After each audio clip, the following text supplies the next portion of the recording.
This video covers analysis of continuous beam using matrix flexibility method using system approach. So this is the continuous beam that we are trying to analyze and draw bending moment diagram. So let me start with static indeterminacy ds. So the static indeterminacy ds can be calculated using the formula 3m plus r minus 3j for two-dimensional rigid structure. So number of members are 2 and the total number of reactions are 1 reaction at A, 1 reaction at B, and C is fixed. You have 3 reactions. So total reactions are 5. And you have 3 joints A, B, C. So you will get it as degree of static indeterminacy as 2. This degree of static indeterminacy can be even calculated without applying this formula by converting the given beam either to cantilever beam or fixed beam. If you want to convert this to a cantilever beam, I have to remove the support at A and support at B. Then the beam will be a cantilever beam fixed at joint C. Clear? So in this if you want to remove support at A and B, in turn you have to remove one reaction at A and one reaction at B. So there will be, so you need to require to have 2 reactions to be removed, hence the ds will be 2.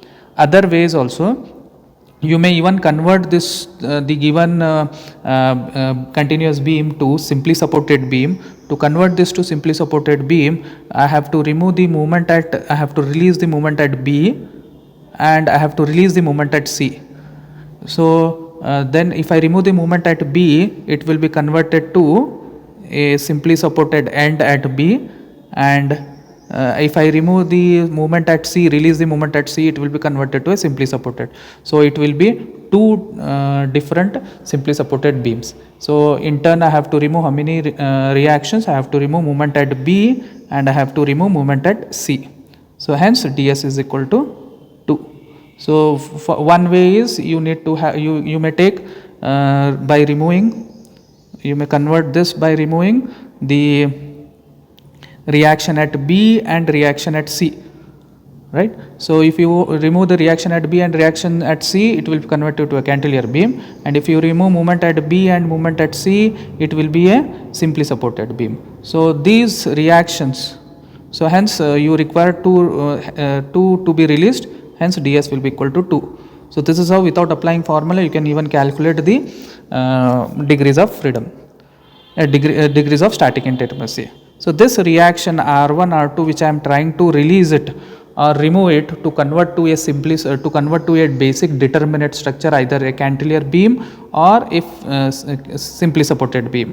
So those reactions are called as redundants, right? So here the redundants will be R1 and R2, reactions will be the redundant here movements will be the redundant. So this is how there is a choice of released structure. So one can take reaction as redundant, another can take movement as redundant, or you may have combination of the redundants, like you have reaction as well as the movement can be taken as the redundant. So any two, if you release it, either more reaction or a movement, then that will be a determinate structure.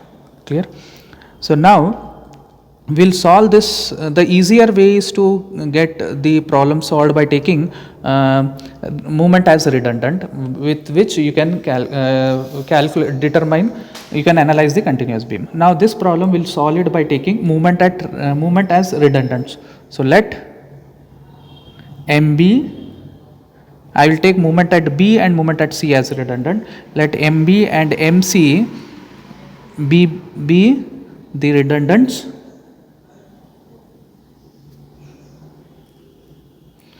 Then you have to assign the coordinates.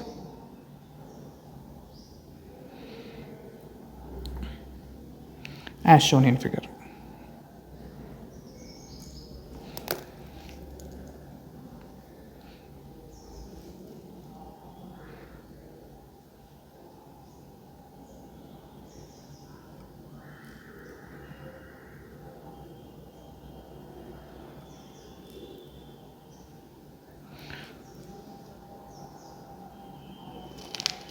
I am taking moment at B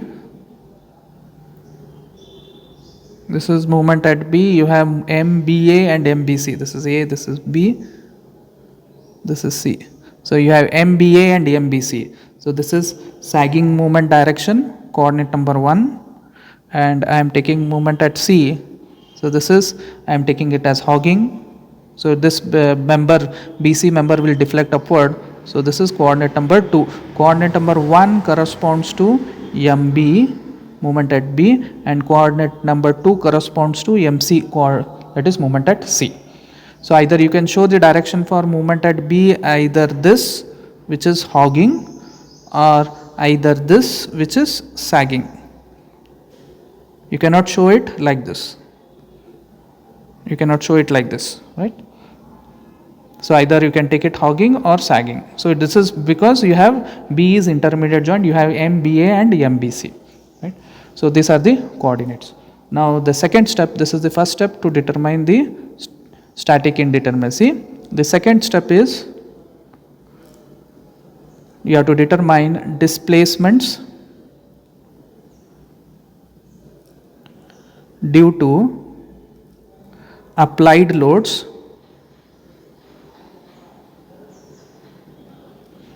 at point of redundants.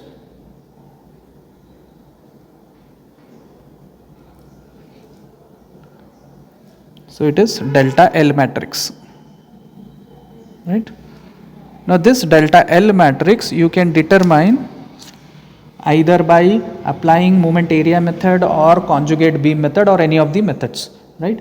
Now I am trying to determine these displacements by using direct equations, right? So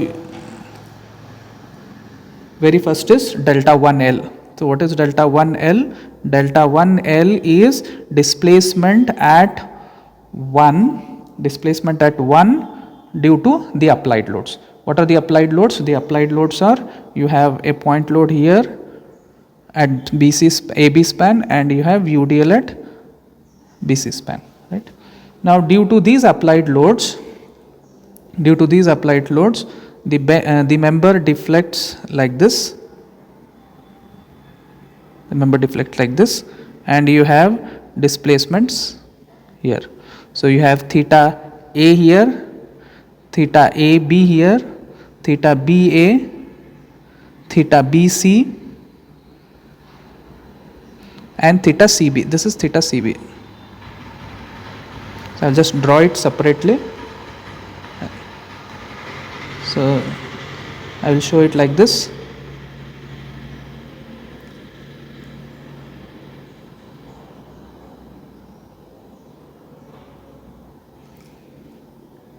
This is the deflected shape. You have a point load here, you have UDL here. This displacement, this is the direction for here is, this is the direction, this is the direction, these are the directions, right? This is theta AB, this is A, this is B, this is C, theta BA, theta BC, and theta CB, right?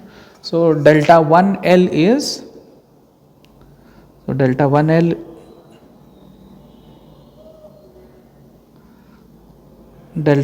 is deformation at coordinate 1 is at B. So at B you have two displacements, theta BA and theta BC, right? So delta 1L is theta BA and theta BC. What are the direction for theta BA? Now the direction of theta BA and theta BC has to be compared to the direction of the applied coordinate. Now the coordinate is, this is the coordinate. The coordinate 1 is, this is the direction for coordinate number 1. This is the direction for coordinate number 1. I have assumed it as sagging, right? Now the direction 1 is this theta BA and this direction are one and the same. Theta BC and this direction are one and the same. You have to compare these. So if the directions are same, then it is positive. If not, it is negative. Now this will be plus theta BA as the direction is same, plus theta BC. Now what is theta BA? Theta BA is a simply supported beam with central point load. Thus, for a simply supported beam or for a central point load, the deformation is, see, this is simply supported beam with central point load. The deformations are, this is A, this is B. So theta A is, this is theta A. Theta A is equal to theta B is equal to WL square by 16 EI. Right? This is the direct equation. Right? This equation can be even can be calculated by moment area method or conjugate beam method. So instead of applying moment area method and conjugate beam method, what I am trying to do is I am trying to use this equation directly. So this equation is for central point load, it is W plus W L square by 16 EI. And similarly, theta BC is for span BC, and the span BC is loaded with UDL. So for UDL, the slope at ends are WL cube by 24 EI. WL cube by 24 EI. After substituting, it will be W is, this is 100 kilonewton, this is 60 kilonewton per meter. So 100 into span AB 3 square divided by 16 EI. I is same. If I is different, you can substitute the I value here, 1I, 2I plus W60 into 4 cube divided by 24 EI. So this comes around to be 216.25 divided by EI. This is delta 1L, right? Similarly, delta 2L. So delta 2L is deformation at coordinate number 2. So at coordinate number 2 is at C. So the direction for C which I have assumed is, the direction at C I have assumed it as, this is the direction for coordinate number 2, right? So the coordinate number 2 I have assumed it as clockwise, right? But the direction, what is the deformation at C? The deformation at C is theta CB. So but the direction here is anticlockwise, right? So that direction at C is anticlockwise but assumed is clockwise. So hence it is equal to minus theta CB. So what is this theta? It is simply supported beam with UDL. For simply supported beam with UDL, it is WL cube by 24 EI. So minus WL cube by 24 EI. So substituting the values, it is minus 60 into 4 cube divided by 24 EI. So this will be minus 160 divided by EI. So this is delta 2L, right? Now your delta L matrix will be, delta delta 1L and delta 2L. So it is 216.25 and minus 160. So I can take it 1 by EI outside. So this is delta L matrix. After calculating this delta L matrix, the next step is, third step is to determine the flexibility matrix.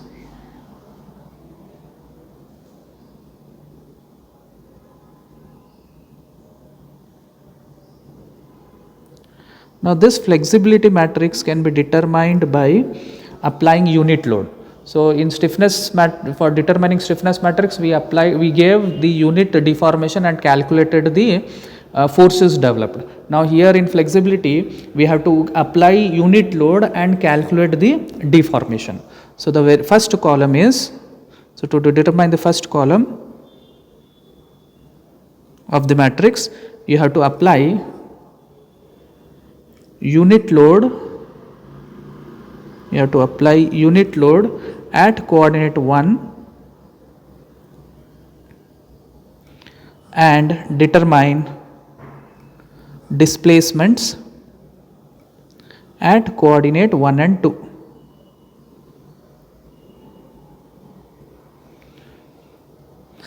I will just draw the figure for this.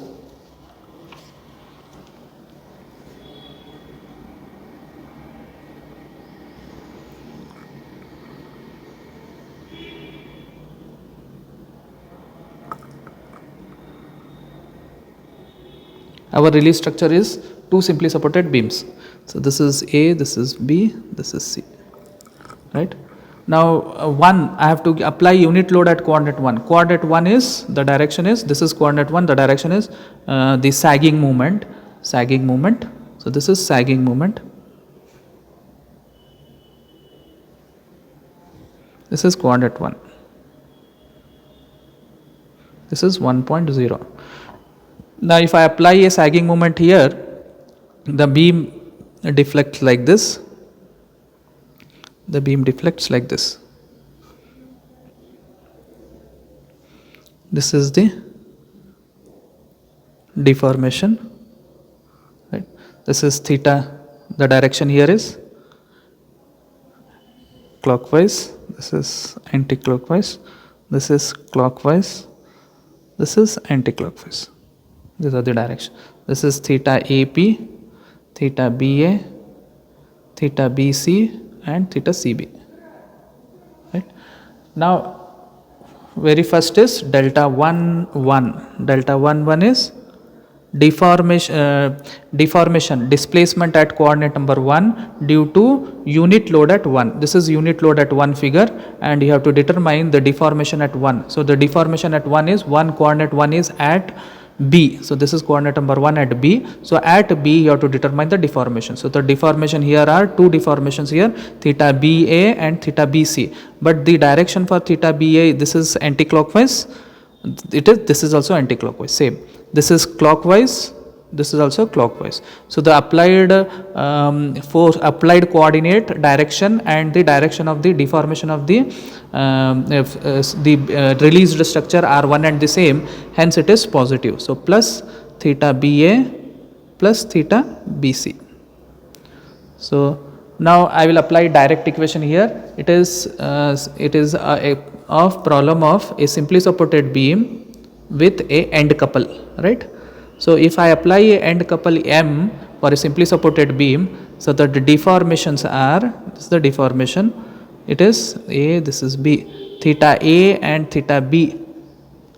Theta B is, the deformation at B is where you apply the moment, the deformation at that point is ML by 3EI, and opposite end it is ML by 6EI. This is the deformation, direct equation. Where you apply the moment, the deformation there is ML by 3EI, and the opposite side it is ML by 6EI. Now this M I have taken it as 1 now. This M I have to take it as 1. Apply. So I am applying unit force. So the force is 1 now. So if I apply 1, it will be L by 3EI and L by 6EI. Right, where you apply the couple, it is L by 6EI. So I am applying at B only. So theta BA is L by 3EI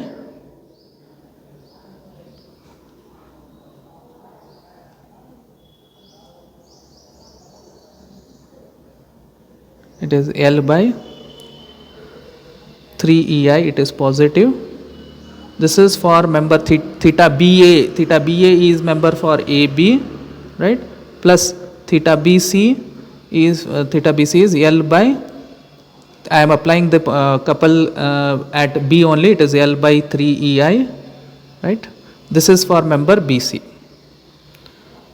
So if you substitute this, you will get it as L is L for AB, you have to substitute 3 by 3EI, and this is L for AB is 3, length for AB member is 3, and 4, AC is 4, BC is 4.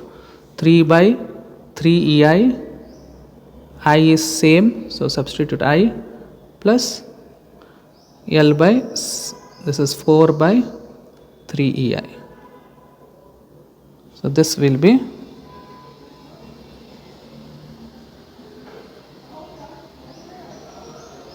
7 by 3EI. This is delta 1 1. Next delta 2 1. What is delta 2 1? It is deformation at 2 due to unit load at 1. So where is 2? 2 coordinate number 2 is at C. So at C I have applied at C, this is the direction of the couple. which I have assumed. This is coordinate number 2 which I have assumed, right? Its direction is clockwise, but the deformation produced is anti-clockwise. This is the deformation produced, which is theta CB, which is anti-clockwise. So therefore delta 2 1 is minus theta CB. And what is its deformation? I have applied unit load at 1, right? And I am calculating deformation at C now. So here it is L by, where you applied it, the deformation is L by 3EI, opposite end it will be L by 6EI. Still our unit load is at 1 only, that is at coordinate number 1, that is at B. I am calculating deformation at coordinate number 2, that is at C. I am calculating deformation at C, which is theta CB. So it will be L by 6EI. So minus L by 6EI. So this L by 6EI, it is for BC member. This is for BC member. So it will be minus 2 by 3EI. Right? Now similar, this is first column. Similarly, the second column now. The second column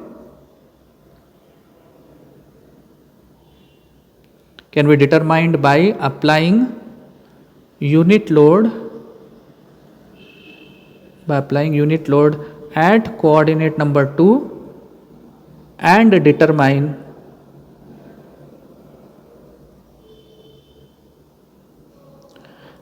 displacement at 1 and 2, at coordinate number 1 and coordinate number 2, right? So I'll just draw the figure for this.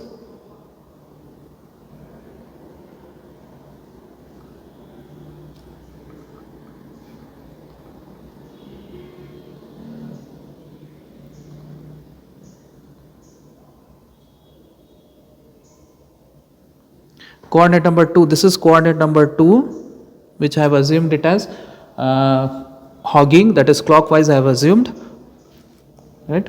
Due to this clockwise, the member will deflect upward. It deflects like this, right? And AB member will not deflect, only BC member will deflect, and it deflects upward. So this is the deformation. Right. So now this deformation direction, what is the direction of this deformation? So you draw this arc. So this is the direction which is anti-clockwise, and this is the direction which is clockwise, right? Now the second column is delta 1 2.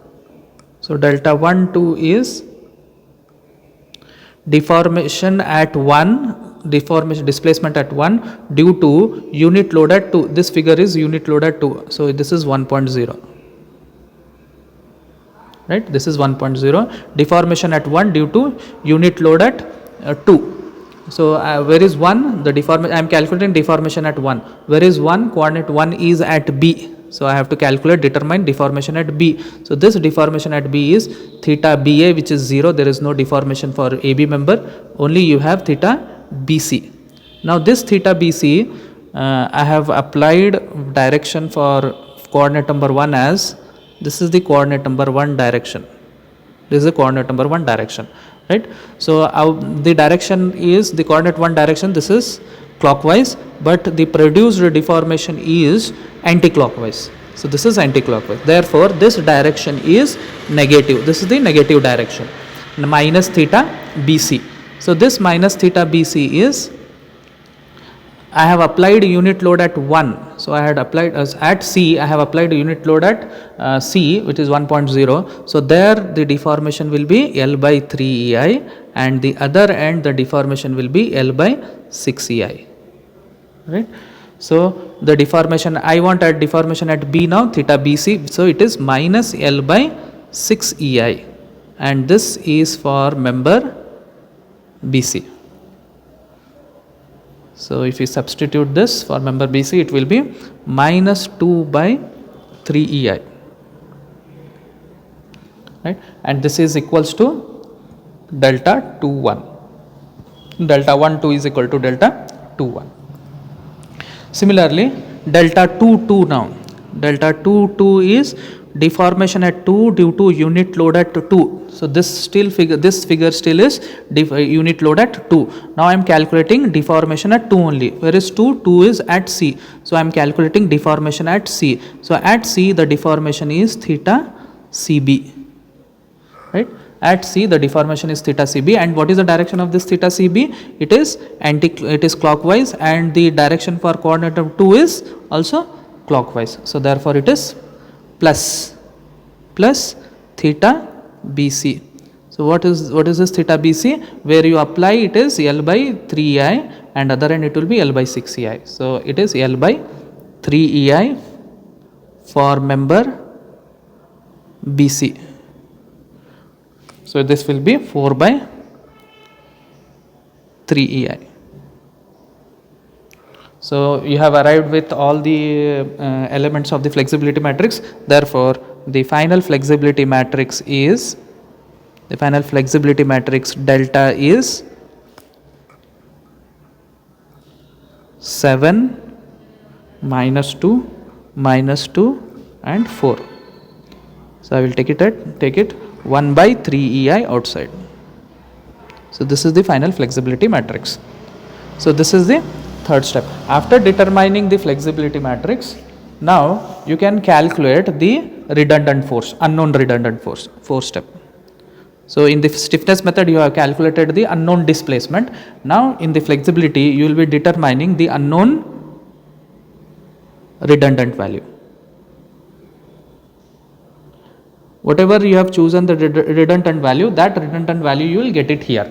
So either the redundant may be a movement as a redundant, or reaction as a redundant, or combination of movement as well as reaction redundant, right? So in this problem we have taken movement as a redundant, so you will get movement values, right? What movement values? You will get movement at, I have taken coordinate 1 corresponds to movement at B, coordinate 2 corresponds to movement at C. So I will get unknown values of MB and MC now, right? So those unknown values I will get it in this step, unknown redundant value. So this unknown redundant value can be calculated by R is equal to, unknown redundant R is equal to delta inverse flexibility matrix, inverse of flexibility matrix. Before this step you can calculate the net displacements also. I'll just give you the equation first. Delta minus delta L, right? So where delta is, capital delta is the net displacement. So this net displacement is, for this problem it is 0 now. This is 0, right? The net displacement is 0 because you have no sinking of the support here in this problem, no sinking of support. If you have sinking of support, then you get this delta value. If there is sinking of support, then this delta will be non-zero.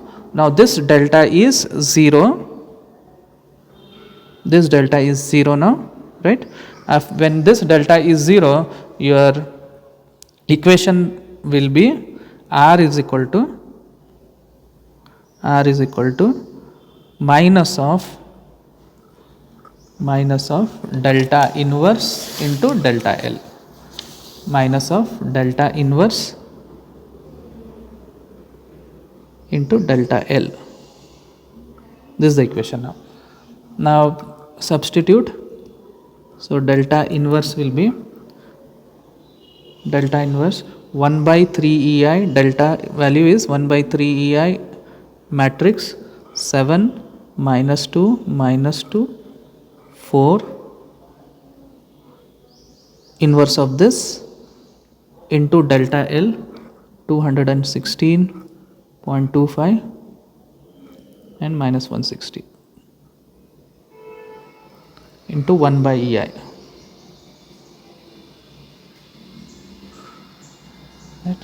Inverse of this matrix is, so 1 by 3i, the member element outside the matrix is 1 by 3i, in that inverse also you should take. So it is 3ei into bracket into element. Inverse of 7 minus 2 4, 2 by 2 matrix inverse will be interchange the principal diagonal elements. 7, this will be 4, this will be 7, and change the sign of other two elements. This is minus 2 means it will be plus 2. So this is the cofactor divided by the determinant. So the determinant is 7 into 4 minus 7 into 4 minus 2 into 2 minus 2 into minus 2. 7 into 4 minus 2 into minus 2. That into the delta L matrix 216.25 and minus 160, that divided into 1 by EI. So this EI and this EI get cancels. This EI and this EI get cancels, and if you simplify this, after multiplying this row and this column, right, after multiplying this you will get R1, R2, the redundant values as minus 68, you get it as minus 68 and plus 86. So this R1 corresponds to movement at B, coordinate 1 is at B, so movement at B, and R2 corresponds to movement at C. We have chosen movement as redundant. So this R1 is movement at B and R2 is movement at C. So MB is, you will get MB value, MB movement at B is minus 68 kilonewton meter, right, and you are getting minus because I have assumed it as sagging. I have assumed sagging movement like this, coordinate number 1, but it is hogging. I am getting negative means it is opposite now. So it is hogging movement, and movement at C is 86 kilonewton meter. I have got positive answer for this, that means the assumed direction is correct. Assumed direction for MC was hogging, right, I have assumed like this, clear, and it is correct. So therefore it is hogging only. It is not that positive sagging, positive hogging, negative sagging, it is not like that. The assumed directions are, if you get negative, the assumed directions are wrong, it is reverse, and if you get positive, the assumed directions is correct. So these are the MB and MC values. After getting moment MB and MC, you can take moment at A. So moment at A is 0 because it is free end. So you got all the moment values now. With these moment values you can calculate the reactions, right. So after calculating the reactions you can draw SFD. So the bending moment diagram you can draw it with this. So the bending moment diagram will be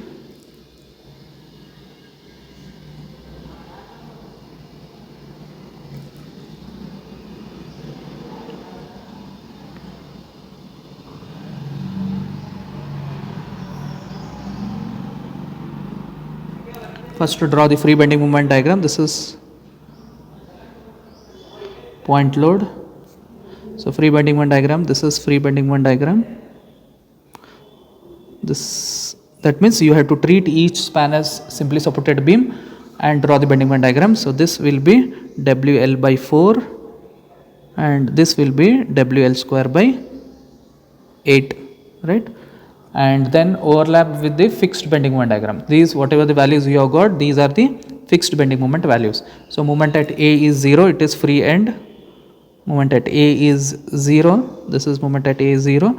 Moment at B is 68, this will be 68, and moment at C is 86.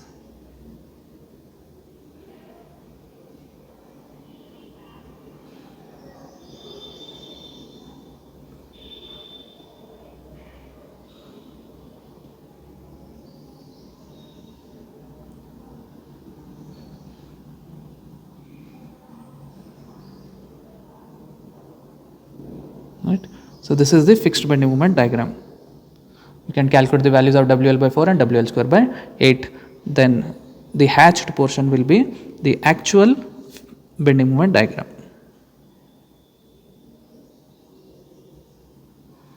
You can even draw the effective bending moment diagram if you want.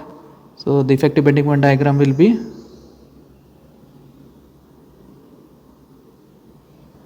So this is positive, this is negative, this is positive, this is negative.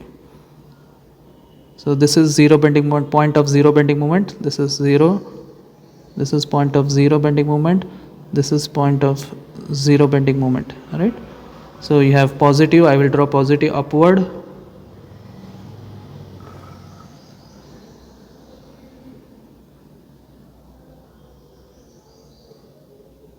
then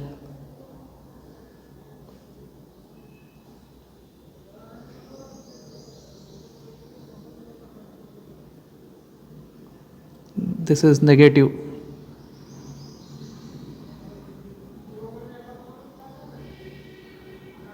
right. This is the actual effect, this is the effective bending moment diagram, right. So this is the bending moment diagram. When you know the bending moment values, you can calculate the reactions. The reactions are, you will get RA as 27.3 kilonewton, RB, you can verify the values, RB is 188.2 kilonewton and RC is 124.5 kilonewton. With this you can draw the SFD. So your SFD will be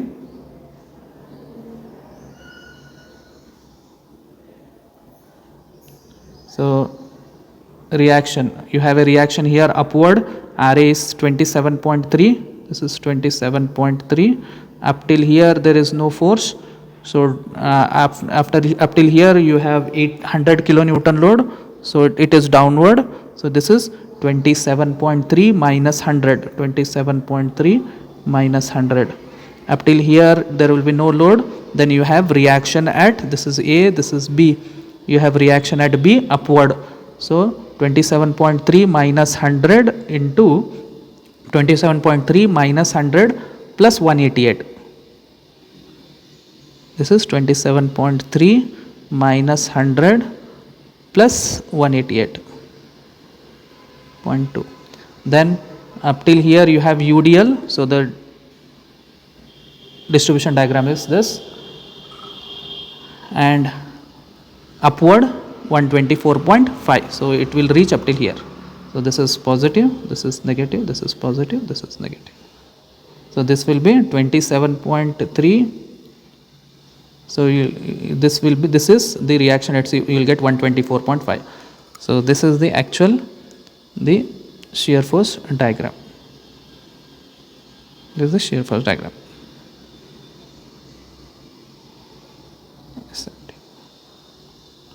So this completes the problem of continuous beam by matrix flexibility method using system approach. Thank you.